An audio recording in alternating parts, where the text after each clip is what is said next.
ఈ నెల 18 లేకపోతే 19 తేదీలో పవిత్ర రంజాన్ మాసం మొదలవుతుంది. ఈసారి వచ్చే రంజాన్ మాసం ప్రత్యేకత ఏమంటే దాదాపు 30 సంవత్సరాల తర్వాత ఫిబ్రవరి మాసంలో పవిత్ర రంజాన్ మాసం వచ్చింది. గతంలో 1995 సంవత్సరంలో ఫిబ్రవరి మాసంలో వచ్చింది. ఈసారి కూడా 30 సంవత్సరాల తర్వాత పవిత్ర రంజాన్ మాసం ఈ ఫిబ్రవరి మాసంలోనే వస్తుంది. ముఖ్యంగా ఈ సందర్భంగా నేను మున్సిపాలిటీ అధికారులకు అలాగే పాలక మండలి సభ్యులకు చైర్పర్సన్ గారికి నేను ఒక విజ్ఞప్తి చేస్తున్నా. కదిరి పట్టణంలో అన్ని మసీదుల దగ్గర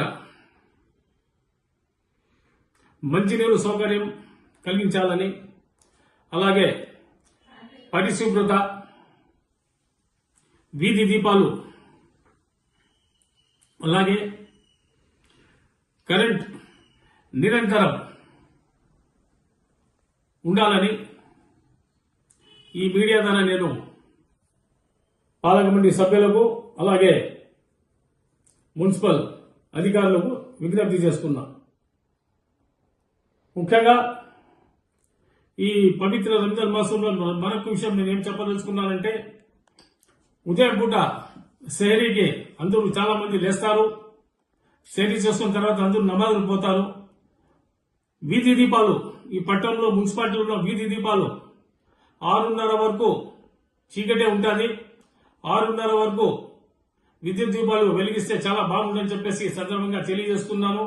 అలాగే ఎక్కడ కూడా ఏ మసీద్ దగ్గర కూడా సమస్య లేకుండా పాలక మండలి సభ్యులు దీనిపైన ప్రత్యేక దృష్టి సాధించి అన్ని విధాల సౌకర్యాలు కల్పించాలని చెప్పేసి ఈ సందర్భంగా తెలియజేస్తూ, అలాగే భగవంతుడు ఈ పవిత్ర రంజాన్ మాసంలో అందరి కోరికలు నెరవేర్చాలని, అలాగే ఆయుష్ ఆరోగ్యాలు ప్రసాదించాలని ఆ దేవుని మనసారా కోరుకుంటూ సెలవు తీసుకుంటున్నాను.